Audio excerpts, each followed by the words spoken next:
आगे जाकर के विष्णु, विरंची और महेश, भगवान नारायण, भगवान ब्रह्मा और भगवान शिव, इन 3 व्यक्तियों को दक्ष ने आमंत्रित नहीं किया। चले सकल सुर जानी विचार, बाकी समस्त देवता खुश, इन लोगों को नहीं बुलाया, हमें बुलाया। तब सती जी शिव जी से बोलती हैं कि पिता भवन उत्सव पर जो प्रभु आयशु होई, तो मैं जाऊं कृपा यतन सादर देखन सोई। मैं पिताश्री का यज्ञ देखने जाना चाहती हूँ, मुझे आज्ञा दीजिए, मैं भी पिताश्री का यज्ञ देख करके आऊं। तो भगवान शिव ने कहा कि यद्यपि मित्र प्रभु पितु गुरु गोहा, जाय बिना बोले हूँ न संदेहा, तदपि विरोध मान जह कोई, नहा गए कल्याण न हो। माता पिता, गुरु, स्वामी और मित्र, इनके घर बिना बुलावे के जाना चाहिए।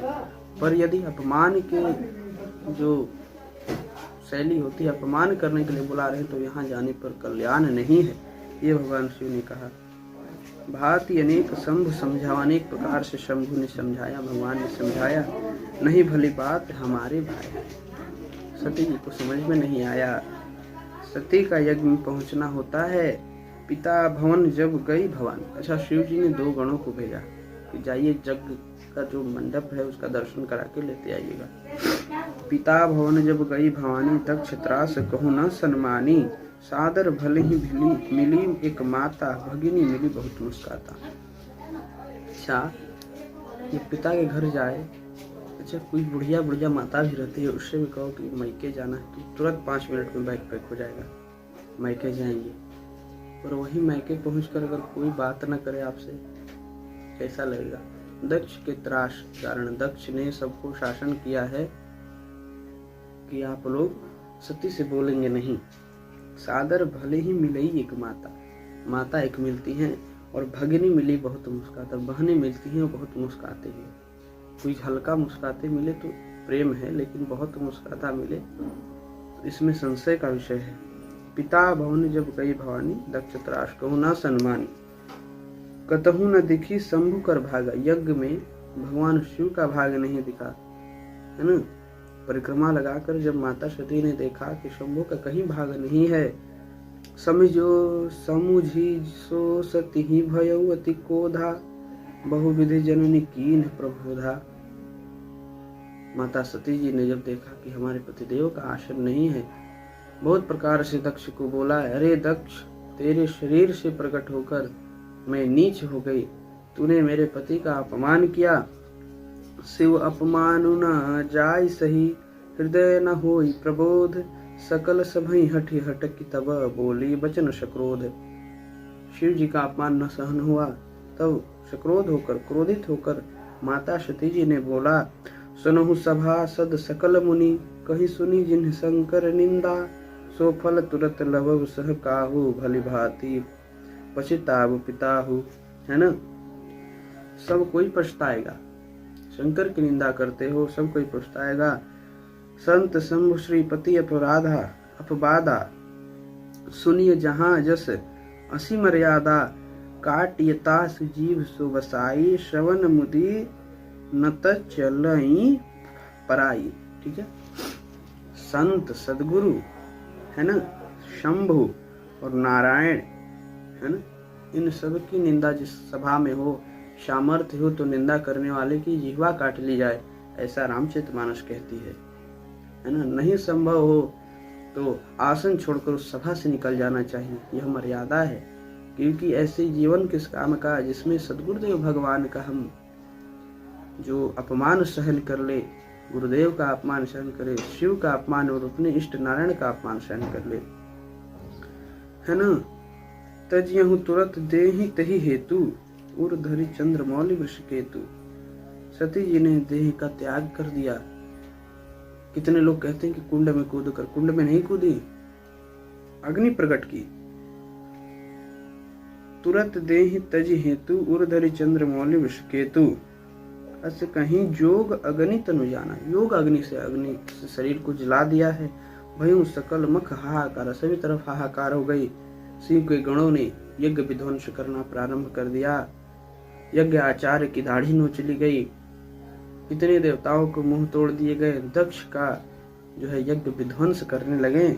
समाचार सब शंकर पाए, वीर भद्र करी कोप पठाए। भगवान शिव ने अपना एक बाल उखाड़ कर धरती पर पटका। वीरभद्र नामक इतना विशाल गण प्रकट हुआ जिसकी व्याख्या नहीं की जा सकती है।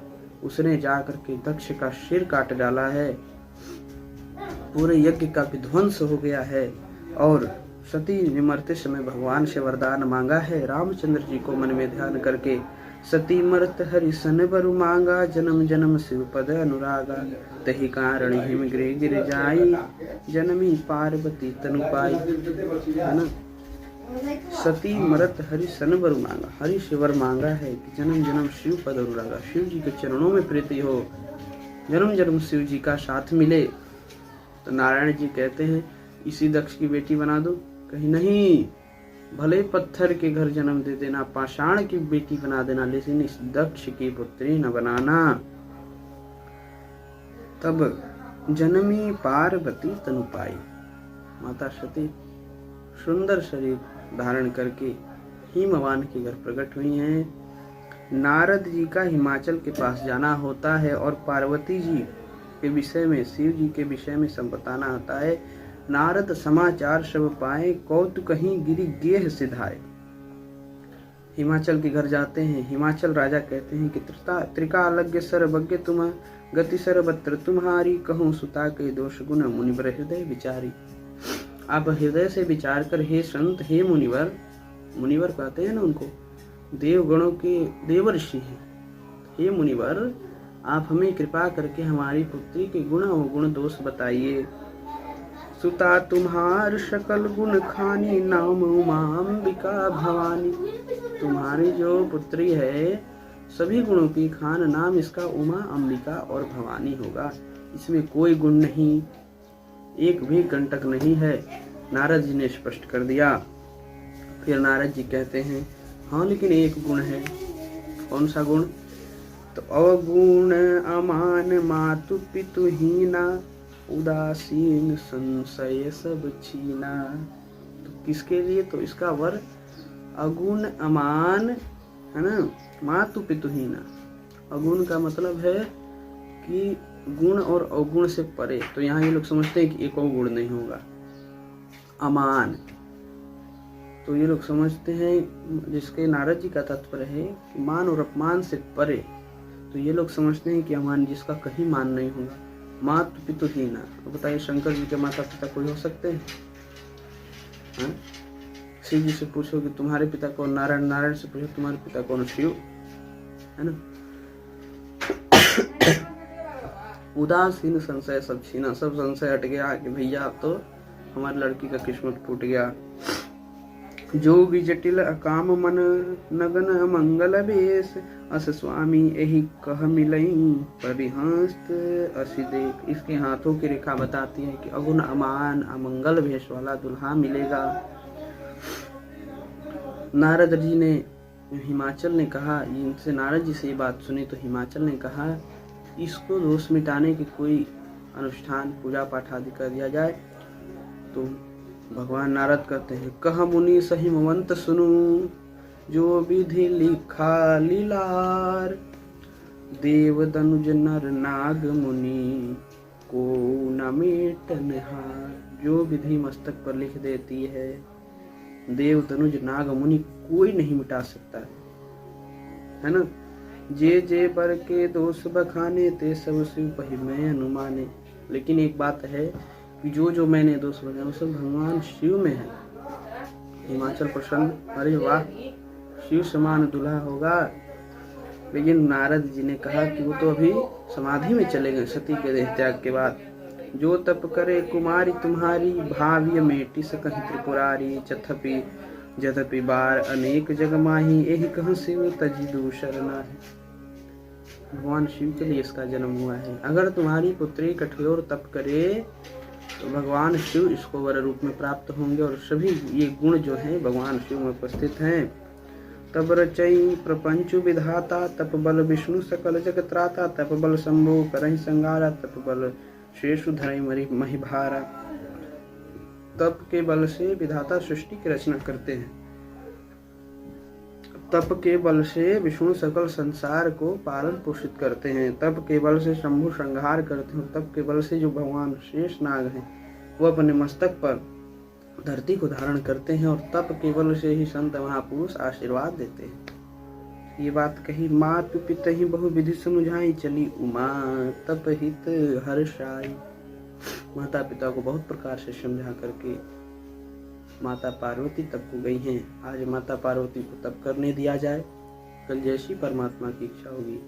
कल आप सबके समझ इसी प्रकार की एक श्री राम कथा की श्रृंखला लेकर उपस्थित दास होगा।